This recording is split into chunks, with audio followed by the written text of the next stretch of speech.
یہ قبرستان قاسمی ہے، جسے مزار قاسمی بھی کہتے ہیں۔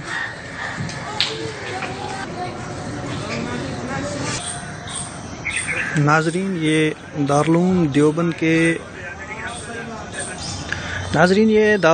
کے جو اکابرین ہیں جنہوں نے دارالعلوم دیوبند کو قائم کیا ہے، ان کے مزارات ہیں۔ بہت ہی اہم شخصیات جن کا دارالعلوم کے سلسلے میں، دارالعلوم کو بنانے میں، دارالعلوم کے مسلک کو دنیا میں ریکگنائز کرانے میں ان شخصیات کا بہت اہم کردار ہے۔ ناظرین، یہ بتاتا چلوں کہ دارالعلوم دیوبند کا مکتبہ فکر جو ہے وہ 1857 کی جنگ آزادی کے بعد ایک الگ نہج کام کرنے کا شروع ہوا، جہاں پہ شریعت کو بچانے کی مہم شروع ہوئی اور اس میں دارالعلوم دیوبند کا قیام ہوا۔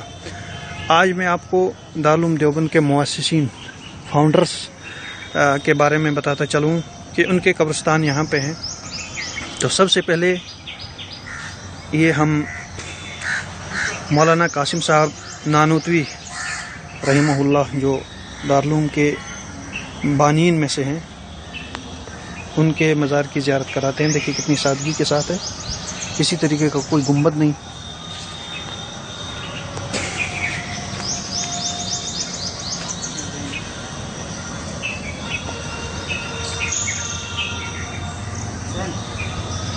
حضرت مولانا قاری طیب صاحب نور اللہ مرقدہ، جنہوں نے لگ بھگ 60 سال کے عرصے تک دارالعلوم کے اہتمام کو سنبھالا، دارالعلوم کی ذمہ داریوں کو سنبھالا۔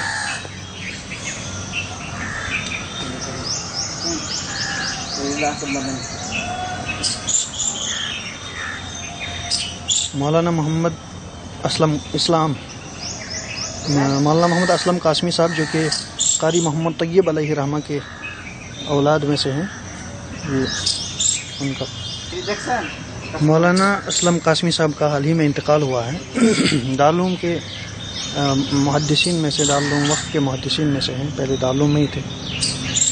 یہ قاری محمد طیب صاحب علیہ رحمہ، جو صدر اول آل انڈیا مسلم پرسنل لا بورڈ کے بھی رہے اور بہت مایہ ناز شخصیت گزری ہے۔ افیز کے بعد آپ دیکھ رہے ہیں مولانا قاسم صاحب نانوتوی، یہ ان کے مزارات ہیں، ایک ہی خاندان ہے۔ جی ہاں، یہاں پہ ایک دوسرا سلسلہ ہے،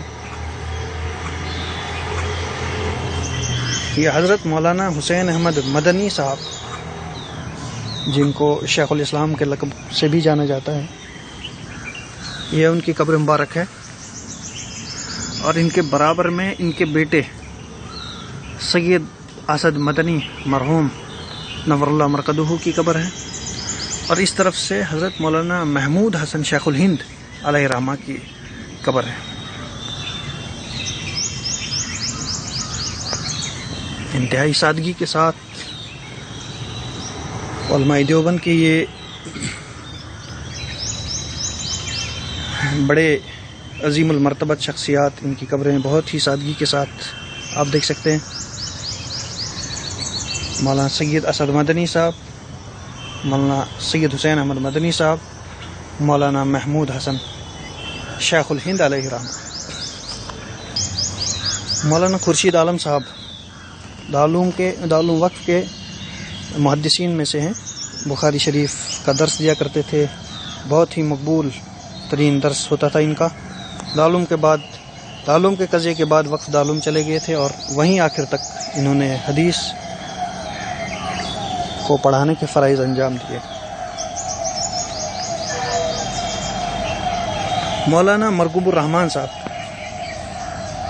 2010 میں ان کا انتقال ہوا، دارالعلوم کے محتمم رہے 1982 سے لے کے 2010 تک۔ یہ وہی شخصیت ہیں کہ جب دارالعلوم کا قضیہ ہوا اور قاری محمد طیب علیہ رحمہ اہتمام سے باہر ہوئے اور انہوں نے اپنا ادارہ کھولا، تو مولانا مرغوب الرحمان صاحب کو یہ ذمہ داری سونپی گئی اور بحسن خوبی انہوں نے دارالعلوم کے جو ان کے ذمہ داریاں تھیں ان کو نبھایا. 1982 سے لے کے 2010 تک آپ دارالعلوم کے محتمم رہے. جی ہاں، مولانا وحید الزماں صاحب کیرانوی علیہ رحمہ بہت ہی پرکشش شخصیت اور ادبا میں ان کا شمار ہوتا ہے. آپ نے لغت کی کتابیں ترتیب دی جن میں بہت ہی مایہ ناز کتابیں آپ نے تصنیف فرمائی، اور لغت کے حساب سے آپ کا ایک اہم مقام ہوا. ادب کے حساب سے آپ کی اپنی ایک پہچان بنی. القاموس الجدید، القاموس الوحید وغیرہ اس طریقے کی کتابیں، اور ادب میں آپ کا اپنا مقام تھا. 17 رمضان المبارک 1348، 17 فروری 1930. آپ کی وفات 15 اپریل 1995 کو ہوئی. آپ عظیم المرتبت ادبا میں سے شامل ہوتے ہیں. دارالعلوم کے بڑے اساتذہ میں آپ کا شمار ہوتا ہے، اور دنیا ادب میں آپ کا اہم مقام. مولانا شریف حسن صاحب، بدیع الزماں صاحب،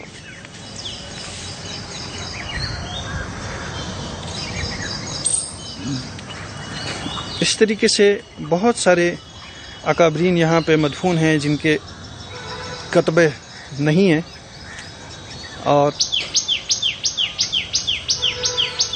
سید